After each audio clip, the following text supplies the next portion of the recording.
Chapitre 7. Juste pour toi.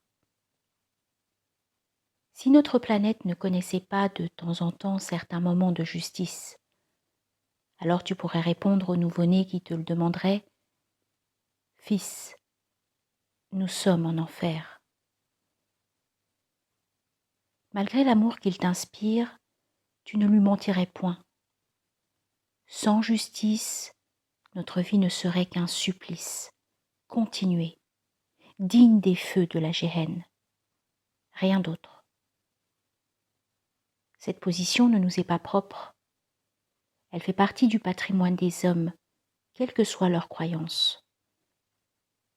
Le philosophe Kant, en son temps, l'avait lui aussi adoptée. Si la justice disparaît, c'est chose sans valeur que des hommes vivent sur terre. Sache que si ta raison t'a abandonné, ou que si ton cœur est mort, tu te contenteras de cela. Tu t'habitueras aux flammes et aux nuées de cette vie. En un mot, tu vivras, sans vertu, sans mérite, d'expédient, d'une souffrance qui brûlera tantôt tes chairs, tantôt celles des autres, mais tu vivras. Le malheur est que ce que tu appelles ta vie ne différera en rien d'une malédiction qui n'aura pas dit son nom, et que ni tes prières, ni tes pratiques religieuses ne parviendront à débaptiser. En revanche, si tu uses des facultés que Dieu t'a offertes à cette fin, alors tu feras en sorte de toujours te tenir droit pour ne pas dévier du chemin de la justice. Ton cœur sera vivant et tu ne t'en contenteras jamais. Tu souffriras de la souffrance des autres et peut-être même tu mourras. Avec honneur, vaillance et sainteté, certes, mais tu mourras. Ta vie sera une suite continue d'épreuves et d'engagements. Tes échecs viendront tous les jours tatouer leurs morsures sur ta chair. À son tour, le nom que tu donneras à ton existence sera trompeur tant les yeux de ton cœur seront portés vers l'éternité et n'auront que faire de le lire. Mais que restera-t-il de la mort et de ses affres quand tu auras accédé au jardin désagréé ? Pense-y. Pose ma lettre s'il le faut. Et maintenant, pour toujours, décide. Se faire le chantre de la justice est lourd de sens. Ses conséquences sont irréversibles. Puisse Dieu faire que ton choix soit judicieux. Que nous dit le juste, loué soit-il, à ce sujet ? Avertis-les de l'échéance fatale du jour où les cœurs, terrifiés par l'angoisse, remonteront jusqu'à la gorge et où les injustes ne trouveront plus ni amis intimes, ni intercesseurs efficaces. Sourate 40, verset 18. Certes, Dieu ordonne la justice, la bienfaisance, l'aumône à ses proches et interdit la turpitude, les actes répréhensibles. Il vous exhorte certainement, vous réfléchirez. Sourate 16, verset 90. Et par la bouche de son envoyé, alayhi salatu wassalam, ô mes esclaves, je me suis interdit à moi-même l'injustice, et je l'ai interdite entre vous. Aussi, ne soyez pas injustes les uns envers les autres. Aussi, comme si s'efforcer à abolir la négation d'une chose permettait de mieux en positiver le principe, on explique souvent qu'il faut propager la justice en combattant l'injustice. C'est parfois vrai, Mais l'expérience historique nous l'a montré, c'est toujours insuffisant. L'esprit du djihad implique quant à lui plus que cela, bien plus. Tout d'abord, quand on cherche à la cerner, on se rend rapidement compte que la justice humaine n'est pas une donnée naturelle qui préexiste à nos existences et que nous aurions trouvée en naissant. Elle est le fruit de nos actes et de nos décisions tout autant que la conséquence de nos choix. Par conséquent, comme peut l'être notre enfant, c'est en nous, avant d'être par nous, qu'elle existe et qu'elle règne. Tu l'auras compris. Comme nous l'ont expliqué les sages dans notre monde d'hommes, il n'est pas de justice sans juste. Ce qui veut aussi dire que la justice de nos pères ne nous sera pas léguée. Nous devrons la reconstruire. C'est pourquoi se poser la question de la justice revient en fait à s'interroger sur nous.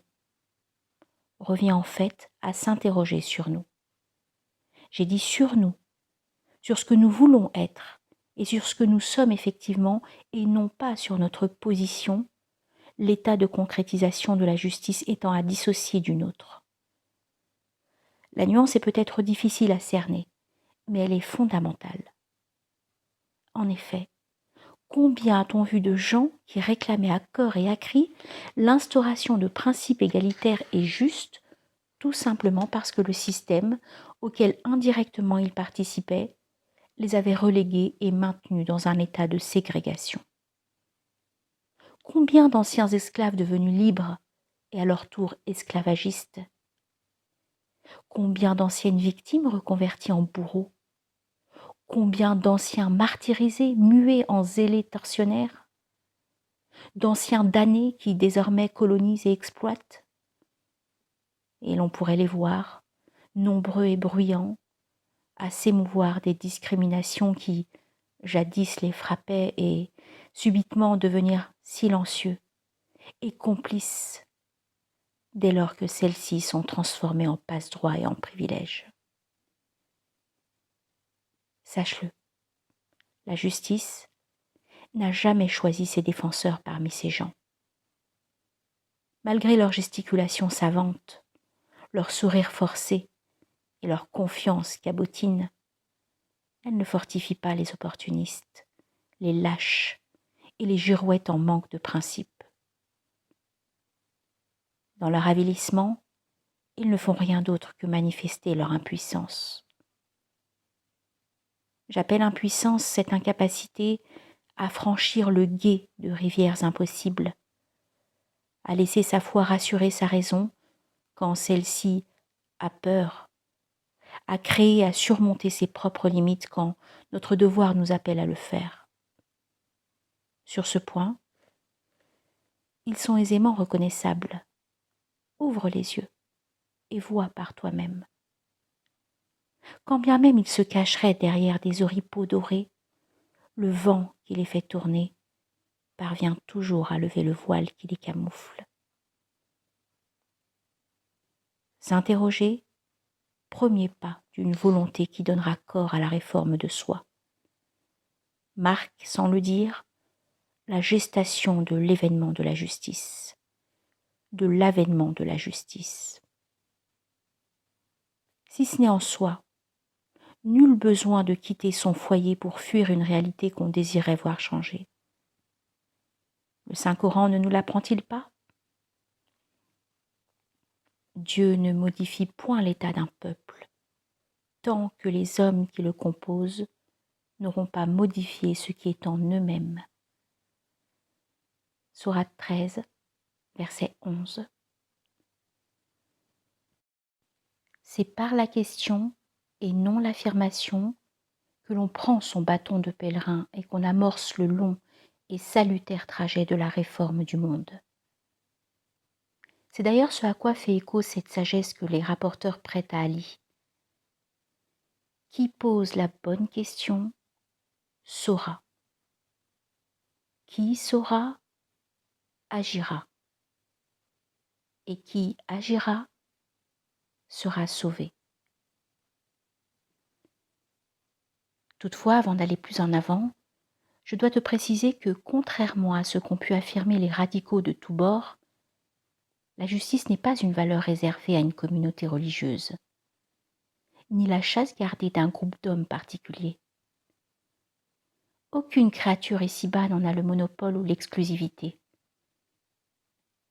Elle n'est la prébende de personne.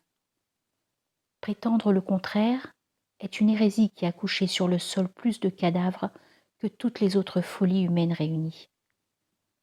La justice, au front de toutes les autres valeurs, est universelle. Grande formule galvaudée à l'origine de trop beaux discours, je sais. Ceci ne veut évidemment pas dire qu'elle appartient à tous, non. La définir ainsi signifierait, le cas échéant, qu'elle n'appartient en réalité à personne. Je la crois et la tiens pour universelle, en ce que chaque être humain peut, s'il le désire, en faire l'expérience. Pour ma part, j'y vois l'empreinte du décret d'Allah, notre Créateur à tous, vers qui nous serons tous, universellement tous, ramenés.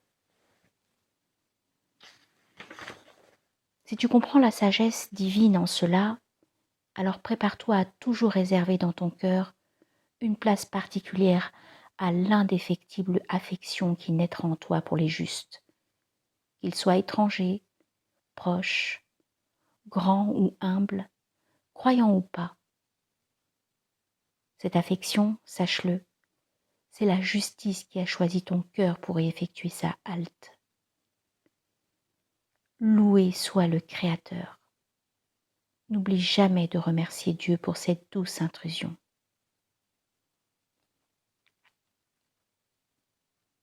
J'ai remarqué cependant, au fil des années, que nous, musulmans, ne dénoncions l'injustice que lorsque nous en étions les victimes. C'est ce qui expliquait, entre autres choses, que nous soyons si peu visibles sur la scène publique et si peu enclins à quitter notre confort quand l'heure l'exigeait. S'il est une application du communautarisme dont on nous accuse si souvent, ne la cherchons pas ailleurs. Elle est là. Défendre la justice de sa communauté et négliger celle de toutes les autres. Se battre contre l'injustice quand elle nous frappe et fermer les yeux avec soulagement quand elle nous épargne et va s'abattre ailleurs. Un des exemples les plus frappants de cet état de fait est que nous ne nous mobilisions que pour certaines causes spécifiques, infimes en nombre, et toujours triées sur le volet. Ainsi, inconsciemment, par notre abandon d'efforts qu'impliquent les principes que nous avions fait nôtres et que nous avions promis de défendre en prêtant serment à Allah, nous avons opéré une sélection entre les luttes à mener, si possible de manière voyante, et celles qui, faute d'énergie humaine, resteraient perdues et silencieuses, comme ombragées par l'obscurité de nos démissions. L'illustration qui nous en est fournie par la lutte en faveur de la Palestine est particulièrement forte. Celle qui nous est jetée au visage par le combat pour la Tchétchénie ou le Tibet, fortement dramatique. Je t'ai dit plus haut que la justice est universelle. Il en résulte que, face à elle, chaque être humain se trouve placé dans une situation de parfaite égalité vis-à-vis de ses semblables. Il ne tient qu'à lui, c'est même son devoir d'homme, de choisir de vivre en juste ou, j'aime beaucoup cette formule, d'exister en justice. Ceci veut également dire que si tous les hommes se réunissaient puis s'unissaient pour la détruire, leur impuissance tiendrait en un seul homme. Un seul ? Oui, un seul homme en qui résiderait effectivement toute la justice du monde. L'humanité entière en un seul de ses membres, le tout dans l'un. Autant de contenu dans si peu de contenant ? Une illusion ? L'utopie d'un rêveur ? Et pourtant, Allah dit quiconque sauve la vie d'un seul être humain est considéré comme ayant sauvé la vie de l'humanité tout entière. Sourate 5, verset 32. Un seul homme. Toi peut-être? Inch'Al Aziz. Victor Hugo, par un autre parcours, était arrivé à la même conclusion. Personne n'est tombé tant qu'un seul est debout. Le vieux sang des aïeux qui s'indigne et qui bout, la vertu, la fierté, la justice, l'histoire, toute une nation avec toute sa gloire vit dans le dernier front qui ne va pas plier. Pour soutenir le temple, il suffit d'un pilier.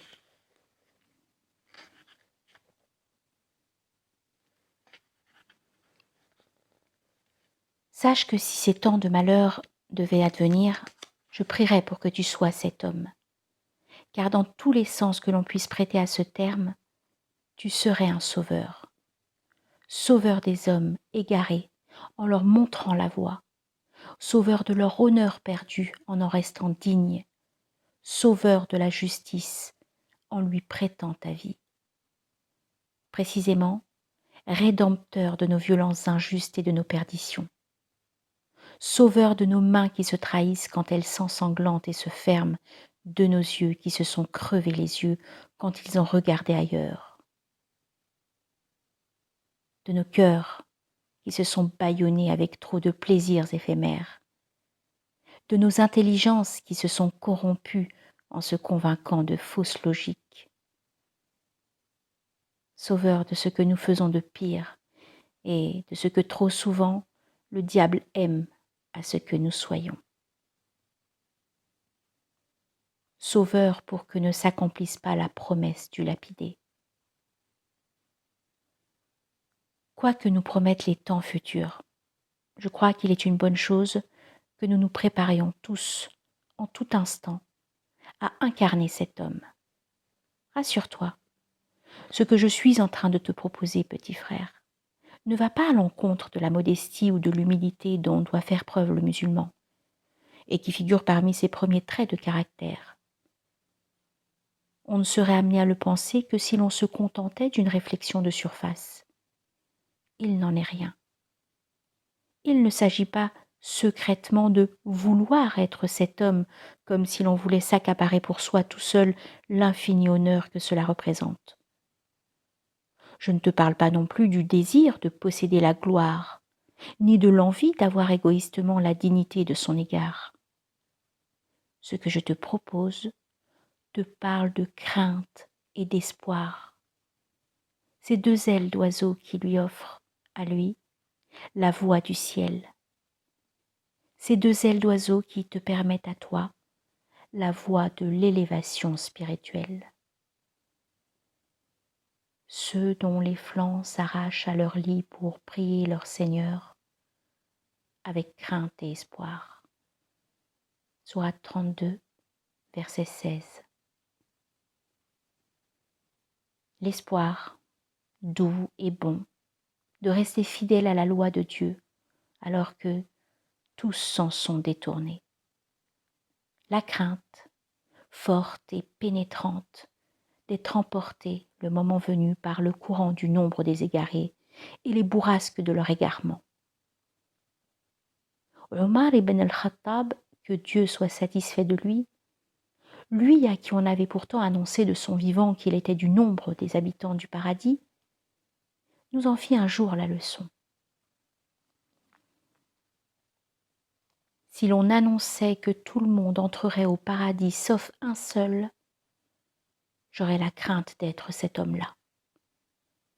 Et si l'on annonçait que tout le monde entrerait en enfer sauf un seul, j'aurais l'espoir d'être cet homme-là.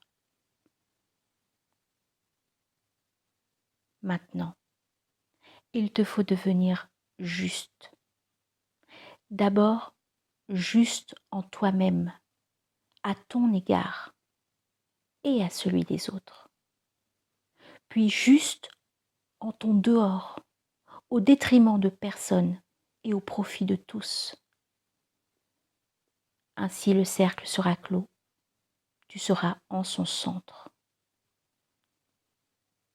Toi, le juste pour les univers, universellement juste, pour plaire au juste, maître des univers.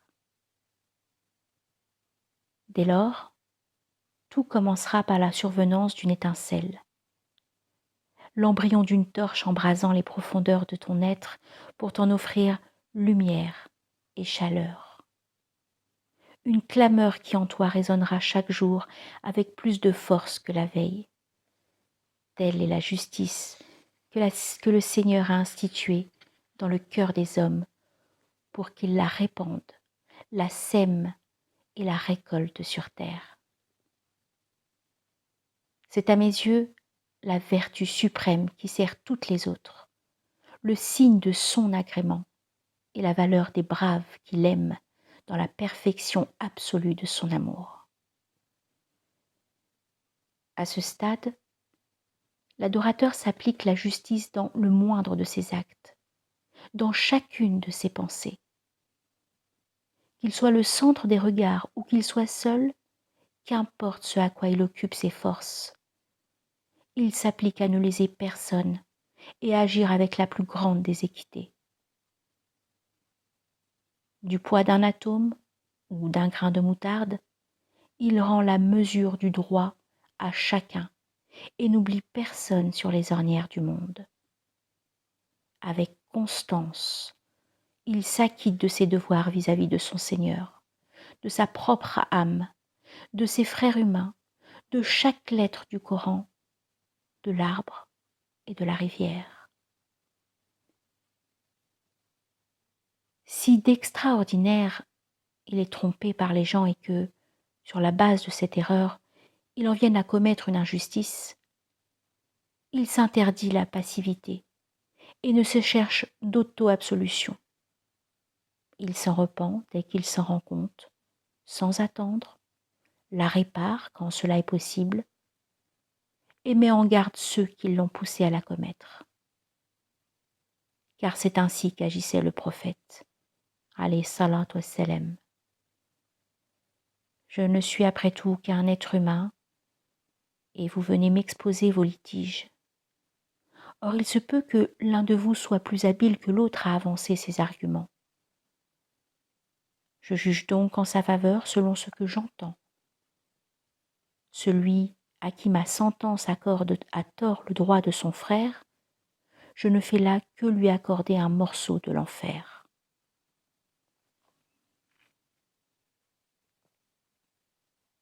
Au-delà de cela, s'il lui arrive d'avoir à choisir, il sacrifie spontanément ses droits au profit de ses devoirs. Puis, pour la plus grande gloire de Dieu, il pardonne les injustices qu'on lui donne à subir. Il pardonne d'un cœur sincère, empli de la certitude d'obtenir par cette voie le pardon de ses propres injustices. Agissant ainsi, il ne permet pas aux méfaits d'autrui d'imprimer son ombre sur le livre de ses actes. Par sa capacité à pardonner, à délier autrui de la responsabilité de sa faute, il se libère lui-même et à tout jamais du mal. En quelque sorte, il acquiert par ce biais un bouclier invincible qui lui assurera la victoire et la paix. As-tu remarqué combien de légendes inventées et de fausses mythologies ont traversé les siècles pour parvenir jusqu'à nous dans le seul but de nous faire rêver d'armes magiques alors que nous disposions déjà de ce bouclier, qu'il était là, à notre portée? Crois-moi, petit frère, le pardon est un bouclier dont il est dit que la lance de Satan elle-même ne peut le transpercer. Et sauf si l'on entend par là que plus personne ne le brandisse, ce n'est pas une légende. Dieu nous enjoint: hâtez-vous de mériter l'absolution de votre Seigneur et un paradis aussi vaste que les cieux et la terre, destiné à ceux qui savent réprimer leur colère et pardonner à leurs semblables, car Dieu aime les bienfaiteurs. Sourate 3, verset 134. Enfin, le musulman combat l'injustice sous toutes ses formes. Comme tout croyant, puisqu'il craindra d'être cerné des ténèbres au jour dernier, il commencera par la sienne. Dans les pas éclairés du prophète, alayhi salatu wassalam, il se fera le défenseur de la dignité des hommes, et ce, malgré les masques de toute leur puissance, se sont affublés les profanateurs du droit. Pour le pauvre, il sera la bienfaisance soulageant les blessures de l'absence de moyens. Pour le tyran, il sera le pourfendeur de l'exploitation des petits gens.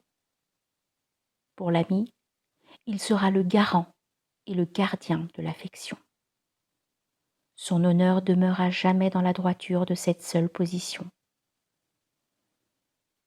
Quand, seul, il fait face à la foule effarouchée des lâches qui lui reprochent de ne s'être pas tu, il répond sans trembler: apprenez que nous, serviteurs du juste, glorifié soit-il, nous nous battrons contre l'impunité des assassins et de leur pillage. Nous nous battons pour cette dignité que le Créateur a insufflée à l'individu pour le faire homme, et que toutes les victimes, déjà mortes ou encore haletantes, portent comme l'universel dans leur sang martyrisé. Nous nous battons pour leur droit inaliénable à la justice et à la compassion. Nous nous battons pour une humanité qui regroupe en son sein anciens oppresseurs et anciens opprimés, nouveaux libérateurs et nouveaux affranchis. Une humanité fondée sur l'unicité du sang des hommes, l'indivisibilité de leurs droits, et que ce combat vaut pour nous plus que nos propres vies. Par le droit et par la foi, il n'a pas d'autre sens que de tous nous préserver des manquements à nos devoirs premiers et de nos trahisons assumées qui voudraient tant faire de l'humanité l'espace d'un crime et de l'homme l'ombre d'un criminel. Voilà ce contre quoi nous luttons. Voilà ce pour quoi nous nous sommes levés et avons souffert. Et voilà contre quoi nous serons toujours, s'il plaît à Allah, entièrement disposés à périr. Le début de la fin de l'histoire, la marque du trépas des hommes, l'avènement de l'enfer. Qui dit combat dit évidemment violence. Cette évidence ne doit pas être éludée ni passée sous silence. Elle s'imposerait sitôt à nous et nous frappant de toutes ses forces, nous empêcherait d'avancer. J'ai par conséquent le sentiment qu'il faut en la matière faire preuve de bon sens et dire les choses hautement et clairement. Disons-en quelques mots. La violence est pour nous, musulmans, une étrangère hostile. Nous ne la connaissons pas et nous ne l'aimons pas. La décence qu'impose ma foi m'interdit au-delà de l'affirmation de cette vérité et de laisser penser que j'aurais à me justifier. Quoi qu'il en soit, en vertu des enseignements de l'islam, le musulman qui se retrouve placé dans une situation d'opposition veille, tant que faire se peut, à ne jamais dominer son contradicteur. S'il n'agissait pas ainsi, celui-ci se sentirait humilié, et outre le sentiment de défaite, il nourrirait une rancœur qui, tôt ou tard, ne manquera pas de donner naissance à une violence qui les détruirait tous deux. Al-Hassan al-Basri, que Dieu ait son âme, conseillait à qui voulait l'entendre: l'intelligent n'achète pas l'hostilité d'un seul homme pour l'amour de 1000 hommes, car s'il fait cela, il perdra et ne gagnera pas. L'explication de son attitude est simple. Le cheminant connaît le secret des cœurs, et il sait que le diable, maudit soit-il, aime à en manipuler les entailles. Aussi, est-ce constamment sur le fondement de cette connaissance qu'il agit dans l'immédiateté du moment pour préserver et prévenir son ennemi des blessures qui pourraient survenir dans le futur. Son comportement pourra parfois apparaître lâche ou inexplicable aux yeux des gens dont les cœurs sont aveugles. Mais il a devant lui une voie de nuit, éclairée par la foi, que lui seul peut admirer. Sur celle-ci, il ne domine pas, il n'impose rien. Il vainc et subjugue par sa propre conviction. Sans que cette reconnaissance puisse être assimilée à une acceptation, il n'en demeure pas moins qu'il nous faut admettre qu'il peut exister des situations où le recours à la violence est non seulement légitime, mais également obligatoire. L'objectif est alors unique et indivisible. Il doit seulement s'agir de faire cesser une violence plus grande. C'est dans cette seule perspective que les luttes contre le nazisme, le colonialisme, le sionisme, l'apartheid et les autres régimes qui se sont construits sur la négation de l'homme ont pu user des armes et de la guerre pour parvenir à sauver l'homme de ses démons. À mes yeux, seule cette raison peut nous pousser, en lui prenant la main, à marcher aux côtés de cette hostile étrangère. En ces jours troublés, le point est d'importance tout autant qu'il est d'actualité. J'aimerais, si tu le permets, le préciser et revenir sur un terme qu'on prête souvent à la vision qu'aurait l'islam et de la violence. À contre-courant des raccourcis intellectuels qui nous entourent et nous étouffent jusqu'à la nausée, disons-le d'emblée, on ne saurait admettre qu'on puisse parler de guerre sainte. Cette expression, si tes sens originels n'ont pas été pervertis par le vent des troubles, doit te révulser. Elle ne trahit rien de moins que notre inconscience et notre ignorance des réalités. Pire, elle est une insulte à la mémoire des morts et à l'honneur des vivants. En effet, quelle sainteté peut-il y avoir dans la barbarie des hommes habillés du manteau de leurs échecs? Quelle sainteté y a-t-il à reconstruire ce que la violence a détruit simplement parce que la raison et la parole se sont tues? Connais-tu un seul soldat qui, étant revenu du combat, se soit fait appeler saint? Qui le pourrait d'ailleurs? Celui qui verse le sang d'un inconnu pour obéir à des maîtres qui ne connaissent même pas son nom? Ou celui qui perd le sien sans que ses mains puissent le retenir, ni sa raison comprendre pourquoi le vide qui l'emplit désormais est si froid? La guerre peut être juste, mais à proprement parler, elle ne peut jamais être sainte.